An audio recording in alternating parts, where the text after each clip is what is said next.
Goeiedag aan ons kykers. Dankie dat julle by ons aangesluit het. Ons gesels vandag oor 'n term wat baie mense se lippe is in hierdie stadium, die El Niño verskynsel wat voorspel word vir die komende seisoen van 2026-27 en kenners waarsku dat dit 'n beduidende impak op die landbou kan hê in die komende seisoen. Die nasionale atmosferiese administrasie van Amerika byvoorbeeld voorspel dat daar 63% kans is dat 'n baie sterk El Niño gaan voorkom. Daar is ook verwysings na 'n sogenaamde super El Niño wat al sedert 1950 3 keer in Suid-Afrika aangeteken is en 'n effek gehad het op die land, natuurlik op die wêreld ook. Vandag sluit Woltan Senekal en Marius Boshoff by ons aan van Villa Crop Protection en ons gaan deur El Niño gesels om dit vir mense meer verstaanbaar te maak, maar ons gesels ook 'n bietjie meer oor klimaatsveranderlikheid en weerdata. Marius en Woltan, welkom by ons. Stel julle self asseblief voor. Hallo, ek is Marius Boshoff, ek is die besturende direkteur van die Villa Crop Protection groep, maatskappy onder Winfield United Suid-Afrika. En lekker om hier te wees. Kortliks my agtergrond, ek is 'n plantpatoloog van opleiding, rolweg so 35 jaar al in die industrie, waarvan die eerste 10 jaar in boerdery en navorsing was en so met die tyd in die plantbeskerming betrokke geraak en verskeidenheid maatskappye gewerk en die laaste 11 jaar is ek werksaam by Villa Crop Protection. Woltan, jy praat van jy sy wingman. Ja, ek en Marius kom nou al 'n lang pad saam hierso binne in Villa. Ek is heidaglik die bemarkingsbestuurder vir Villa Crop Protection. En my paadjie in die landbou is ook nou al 'n klompie jare. Kom meerendeels uit 'n sterker biologiese agtergrond en die afgelope 11 jaar bevind ek my hierso in gewasbeskerming. En daar uit Potchefstroom uit, diep uit die Wes-Transvaal uit. En een van die onderwerpe waaroor ons praat vandag het definitief 'n invloed uit my omgewing uit, daar waar dit moeiliker landbouomgewing is as die gemiddelde ander plekke. So ons sien uit na vandag se gesprek met julle. Wat bied julle? Hoe bring julle die weerdata op die ou end vir die boer prakties uit? Ons het wat ons noem 'n Villa Regional Weather Report. Nou dis eintlik reports, dis meer as een. Huidiglik het ons 46 streke, areas in die land wat ons geïdentifiseer het. Se plek sê nou maar soos Drakensberg in die Kaap of Koue Bokkeveld of die Mieliedriehoek. Sulke streke het ons geïdentifiseer, 46. Ons ambisie is om dit op te bring na oor die 80 sulke streke toe. Sodat ons dit so gelokaliseerd as moontlik te kan maak. Binne in hierdie streke het ons dan 15, hoeveel ook al weerstasies wat op die grond is. So daar is 'n grondwaarheid, 'n ground truth wat ons dan ook daaruit kan trek. Daardie weerstasies gee dan vir ons 'n baie sterk omgewings data ons bou 'n historiese datastel op met daai goeters. Ons het dan ook 'n vooruitskatting wat ons daarmee kan maak. Weerstasie gewys, ons is een van ons sustermaatskappye, Mythos, wat verantwoordelik is daarmee in samewerking met 'n Oostenrykse maatskappy Petzl, het ons op hierdie stadium binne in die netwerk so net oor die 600 weerstasies. Ons ambisie is om dit binnekort na 1000 toe op te bring binne die volgende jaar of wat. En dan het ons nog 'n horison van 2000 sulke stasies. Dit gaan vir ons 'n geweldige sterk netwerk van inligting gee, baie sterk plaaslik, want ons voel weer en weervoorspelling is plaaslik. Klimaat is op 'n groter vlak, weer is plaaslik. En julle twee se agtergrond is baie sterk in die landbou, hoewel julle nie klimatoloog is nie. Maar julle werk is direk gekoppel aan iets soos die El Niño. Marius, ek gaan nou by jou begin en vir jou vra, kan jy met jou agtergrond vir ons verduidelik, wat is die verskil tussen 'n El Niño en 'n La Niña en is dit bloot net vreemde terme wat uit die lug uit gegryp word? Nee, ek dink baie mense ken hierdie name uiteraard en jy weet elke jaar word dit oor die weer voorspellings sal van verwys en so, maar voordat ons toe gaan, miskien net eers gou wat is die verskil tussen weer en klimaat? En as 'n landboukundige dink ek, jy weet ons lewe ons is of ons winsgewend boer in die landbou of ons word basies geaffekteer deur negatiewe klimaatsfaktore. Nou kortliks net weer, wanneer ons praat van weer, is dit meer 'n korttermyn, 'n spesifieke area, spesifieke tyd waarin ons kyk hoe die weer voorkom en hoe dit basies die gemiddelde beweeg rondom dit. As ons praat van klimaat, is dit 'n bietjie meer van 'n langer termyn. As ons verwys na normale weerpatrone, dan verwys ons tipies na 'n 30 jaar klassieke periode. En daai 30 jaar val basies op hierdie stadium tussen 1960 en 1990, daai 30 jaar periode. En jy kyk na hoe die variasies is oor 'n langer termyn. En so dit begin al reeds vir jou 'n indikasie gee van wanneer ons praat van weer en veranderlikes in weer.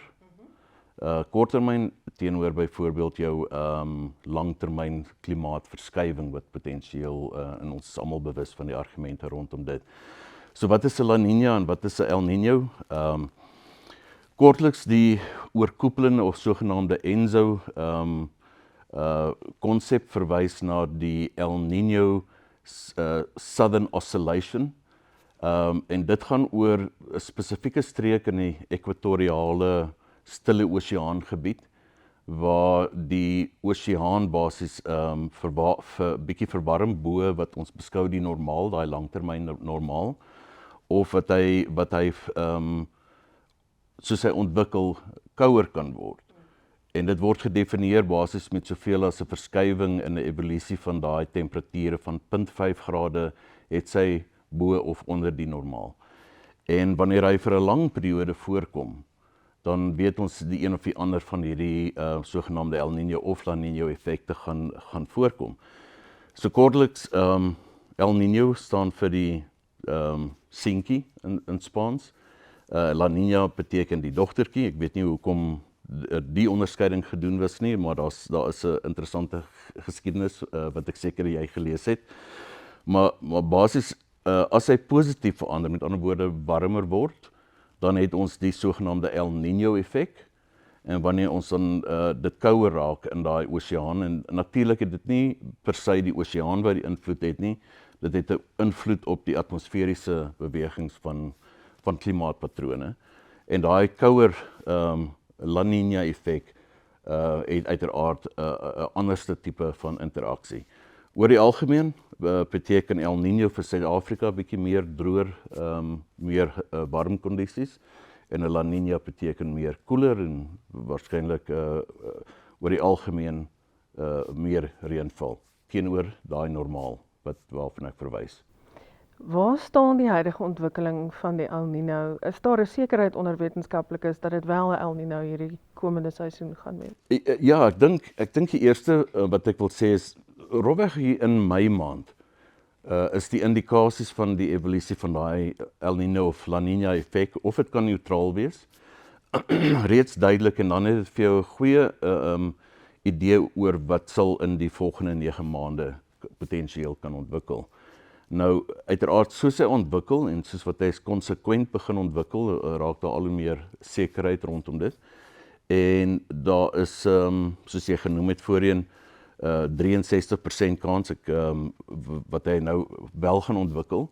En wat meer is daai kanse gaan ons dan moet dophou in die volgende paar maande oor hoe dit nou gaan uitrol en hoe gaan dit ontwikkel. En as dit verlang bo en baie warmer is as daai 0.5 grade, dan kan die intensiteit van die El Niño natuurlik definitief daar voorkom. So ek dink, gegee al die wetenskaplike kundiges en die meteoroloë en die gesprekke, en jy kan dit maar wyd gaan lees, is ons redelik seker. Ons kyk na die ontwikkeling van die El Niño. Gaan hy matig, gaan hy sterk wees? Ek dink, kom ons gee hom so 'n bietjie kans. Ek wil nou inval nog verder daarop, Marius. Daar is sprake van 'n super El Niño, soos hulle hom noem. Ek sien die Wêreldmeteorologiese Organisasie sê hulle kan hom nie so klassifiseer nie. Hy kan net of baie sterk wees of sterk, aan beide kante La Niña of El Niño. Maar wat gaan 'n super El Niño dan beteken? Ja, die intensiteit daarvan is uiteraard moeilik om so vroeg te gaan sê, right, ons het nou baie sterk een. Maar ek dink dit verwys na die langdurige ontwikkeling van baie meer of warmer kondisies wat besig om te ontwikkel, en dit is 'n soort van die indikasie dat dit nie baie sterk gekorreleer is met die vorige ontwikkelings wat ons gesien het nie. Jy weet, in 86, 87, later 97, 98. En so baie van wat ons weet, is maar geskiedkundig, jy weet, so sê maar hindsight. En so die indikasies dat dit 'n sterk El Niño gaan wees, gaan natuurlike implikasie, maar ek moet dit duidelik stel dat ek dink daar's nog onsekerheid, want ek dink daar's 'n bietjie van 'n mite rondom die verwagting dat El Niño noodwendig droogte gaan beteken.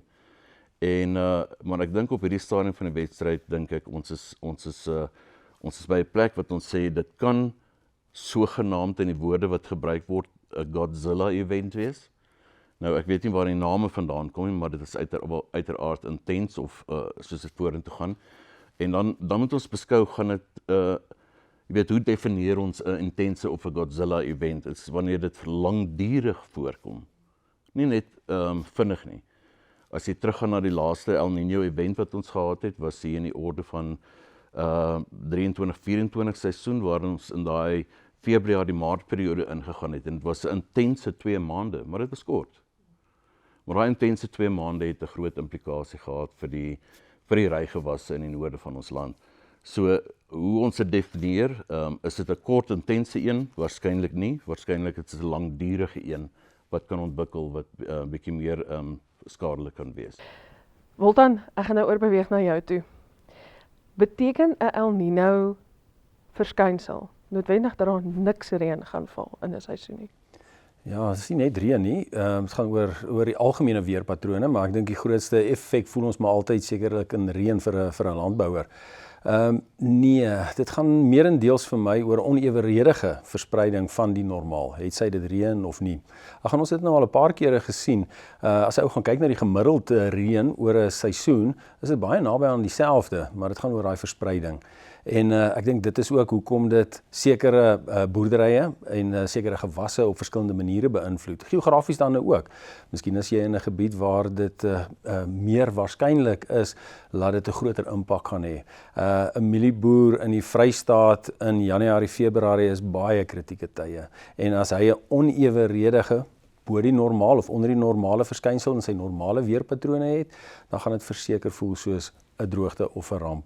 En ja, natuurlik, daar kan agtereenvolgende tye, verlengde agtereenvolgende tye wees van dit wat ons gewoonlik miskien al kry. Ons kan dalk in 'n Januarie gewoond wees aan 'n 15 dae sonder reën, maar dis krities as jy begin kom by 20, 25 en plus daarheen. En ek dink dis baie kere die invloed wat 'n weerverskynsel waarmee ons sit kan hê op 'n landbouer.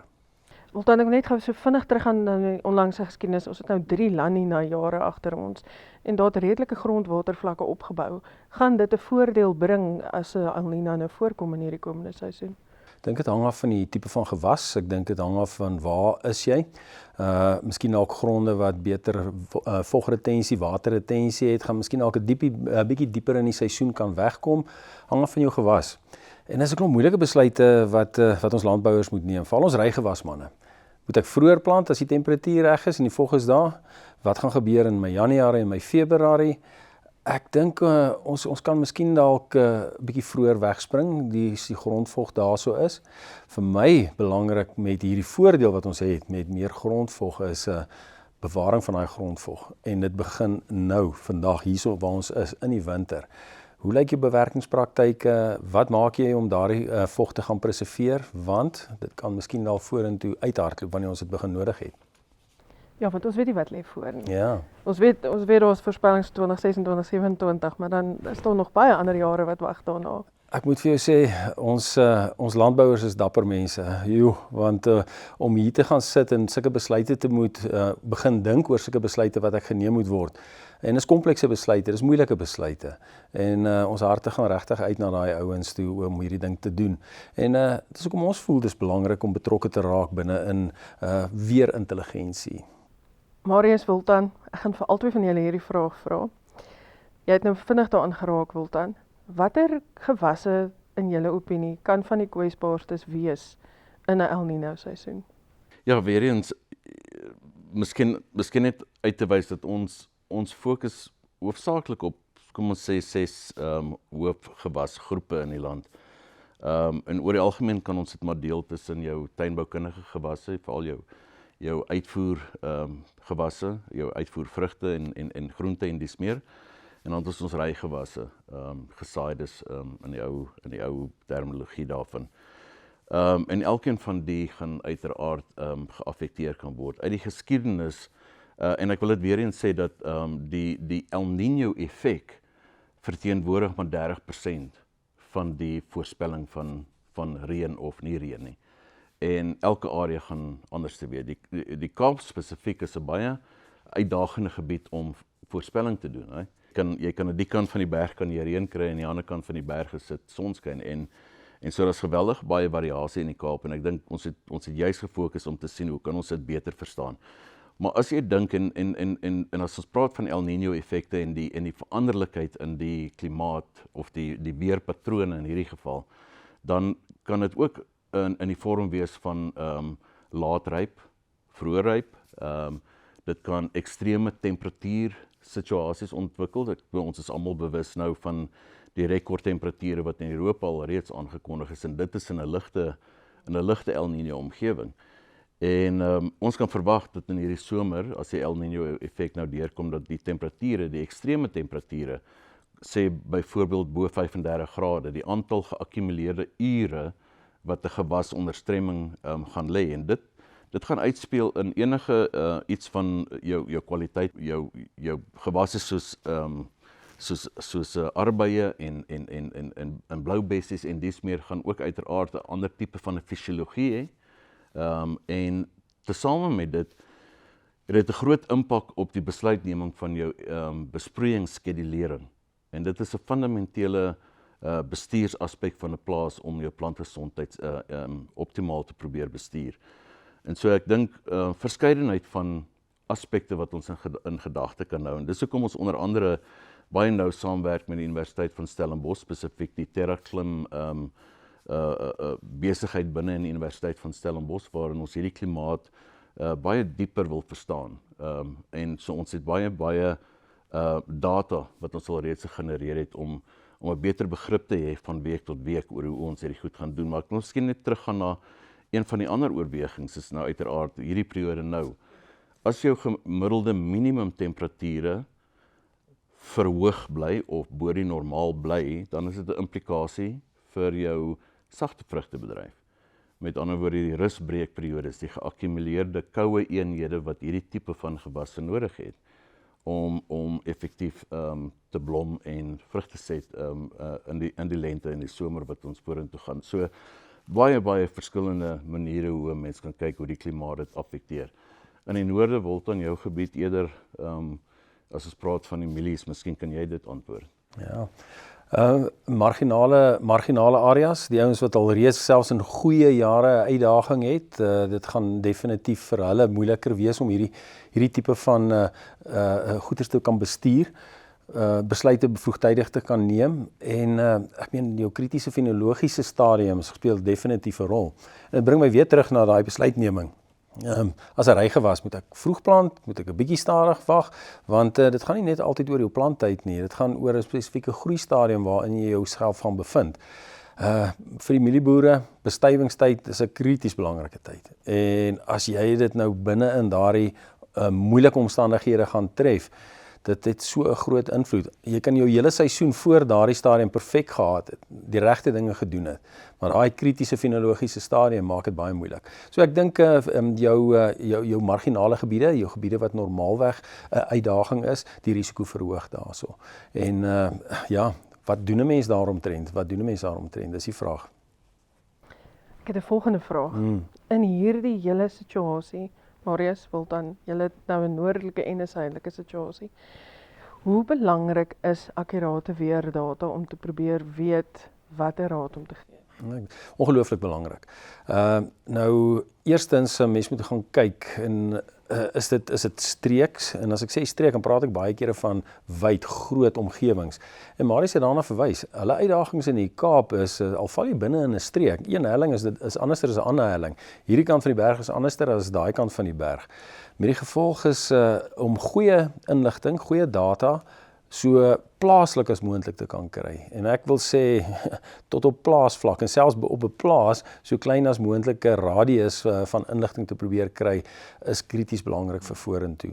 Maar nou praat ons nou so oor die Kaap waar jy vinnige veranderinge kan kry. Dan dink ons, op die plat vlaktes van die Hoëveld of die Vrystaat is makliker. Nee. Ek het ook al daarso in Potchefstroom gesit en dan sien ek hoe reën dit dik aan die ander kant van die dorp en hierdie kant niks nie. Want daar's weer bane en daar's weer patrone. En so ten spyte van wat ons dink miskien dalk 'n homogene omgewing is, plaaslike data is ongelooflik belangrik. En ons, die afgelope tyd wat ons betrokke is by weerintelligensie as 'n maatskappy, dat het net vir ons soveel meer gewys dat dit wel die geval is. So, plaaslike data, ongelooflik belangrik. Ons moet pas op vir 'n ding, ons noem dit, en dis nie my term hierdie nie, die gevaar van gemiddeldes. Jy kan baie ver van die gemiddeld af wees en dink jy's binne die gemiddeld. Maar ek is 'n baie sterk voorstander van plaaslike inligting. Marius, van jou kant af? Ek onthou, toe ek groot geword het, ek gereeld gehoor hoe die weermense op die TV gepraat het van plek en elders. So ek dink as ek terugkom wil ek elders bly. Maar vir my, hoe groter of die makro-omgewing is makliker om te voorspel. Jy weet, ons kan die volgende 3 maande met redelike sekerheid voorspel. Die oomblik wat jy begin op daai mikrovlak en daai jy weet of dit nou hetsy in 'n boord is of in 'n land is. Daar's geweldig baie maniere om observasies te neem. Jy weet, satellietobservasies is baie bekend. Maar as ons begin kyk na hoe meet daai spesifieke parameters op daai eenheid wat jy nou wil kyk. En daar is soveel kragtige tegnologie deesdae om daai data te verwerk en 'n beter begrip te hê van wat jy kan verwag wat gebeur op hierdie spesifieke punt. Wat meer is, as jy 'n spesifieke werklike weerstasie daar het, dan het jy gereeld hierdie terugvoer na die model toe wat hom kan kalibreer en hy begin akkuraat te raak. En so ek dink dis die waarde van om regtig op daai vlak te kyk. En kyk 'n landbouer en 'n boer, jy weet, meeste mense kyk na temperatuur, humiditeit, reënval, koue temperature, haal, wat ook al. Maar 'n landbouer kyk na baie meer as dit. Jy weet, ons kyk na wat se potensiële evapotranspirasie vind plaas. Ons kyk na geakkumuleerde hitte en of koue eenhede. Die een kant kyk ons na die sogenaamde growing degree days en hoe dit akkumuleer oor tyd, want dit het 'n direkte implikasie op jou opbrengs. Maar ook aan die ander kant, soos ons gepraat het vroeër, koue eenhede. En natuurlik reën ook, jy weet, terwyl ons praat van El Niño en daarmee 'n implikasie het van droogte, dink maar net wat het gebeur met hierdie, kom ons sê, die effek van die La Niña en die sogenaamde swak La Niña wat geheers het, en die storms wat ons in die Kaap gesien het. Ek dink die skade wat die storms gedoen het in baie opsigte is meer as wat die droogte gedoen het met die vorige El Niño. So mense moet dit ook in gedagte hou. Nou met klimaatsveranderlikheid in gedagte en die feit dat goed die afgelope 5 jaar nogal vinniger kon verander as wat mens noodwendig op gemiddelde kon werk, soos wat jy nou net na verwys het, Marius. Hoe belangrik is historiese weerdata nog om te help met weervoorspellings en is dit nog geldig? Ja, ek dink dis 'n goeie vraag, want in die eerste plek wat ek wil sê is, daar's geen hoeveelheid een spesifieke datapunt wat vir jou gaan leer dat iets gaan nou gebeur nie. Daar's baie onsekerheid in hoe ons hierna kyk, maar die oomblik wat jy 'n soort van 'n samewerking het, jy weet, 'n boer kan beroep op sekere kundigheid in sy chemiese verteenwoordiger, sy kunsmisverteenwoordiger, sy saad seleksies. Daar's soveel mense wat regtig kan daai soort van inset lewer vir die advies wat die boer moet doen. Ek dink aan die einde van die dag, hoe meer inligting daar is, hoe beter is die gevolglike besluite wat jy kan maak. So in terme van kom ons sê, as ons 'n terugblik het oor daai klimaat en waarheen ons op pad is, dan is ons juist gefokus om daai inligting beskikbaar te stel. Miskien kan jy bietjie ietsie daarvan sê. Ja, historiese data is definitief belangrik vir ons en vir die boer ook aan die einde van die dag. Maar miskien ook voordat ek daaroor gesels, soos wat Marius na verwys het, die boer het 'n saadadviseur en hy het 'n kunsmisadviseur en 'n gewasbeskermingsadviseur, maar wie help hom om daai interpretasies te gaan maak rondom data, rondom die weer? Nou, om data bymekaar te kry, historiese data ingesluit, is glad nie 'n probleem meer deesdae nie. Maar wat maak jy daarmee? Soos die ou storie van wat is inligting en wat is intelligensie, kom ek noem dit intelligensie, om die besluite daaroor te neem. So, dit begin definitief by historiese data. En hoe vinniger 'n boer en 'n landbouer kan begin in sy direkte omgewing hierdie historiese data te begin vang, sodat jy daaruit sekere intelligensie afleidings kan begin maak, soveel te beter. Hoe groter daai pool is, hoe skerper raak daardie vermoë om 'n goeie besluit te gaan neem.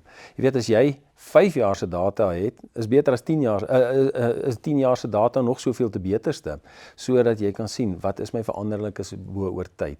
Ek het 'n interessante stukkie gesien nou die dag van 'n ou, toe sê hy, ja, hy kry nog steeds dieselfde, die afgelope 10 jaar dieselfde hoeveelheid reën. Ek dink dit was so 650 mm oor 'n jaar gemiddeld gewees. Maar hy het gesê, ek het gesien dat dit gegaan, dat omtrent 400 en 450 mil van daai 650 was 8 bye gewees. En daai 8 bye was oor 2 maande se tydperk gewees, en daai 2 maande was nie agter mekaar gewees nie. Nou dis intelligensie. Uit daardie data kan jy 'n besluit neem oor hoe posisioneer ek met myself, wat maak ek met hierdie inligting. So terug na jou vraag, definitief, hoe vinniger jy plaaslik eie weerdata kan begin kry, soveel te beterste, histories. Marius Wilton, vir die eerste deel van ons gesprek het ons nou op El Niño gefokus. Dankie vir julle bydraes en ons kykers, bly by ons ingeskakel vir die tweede deel van hierdie gesprek.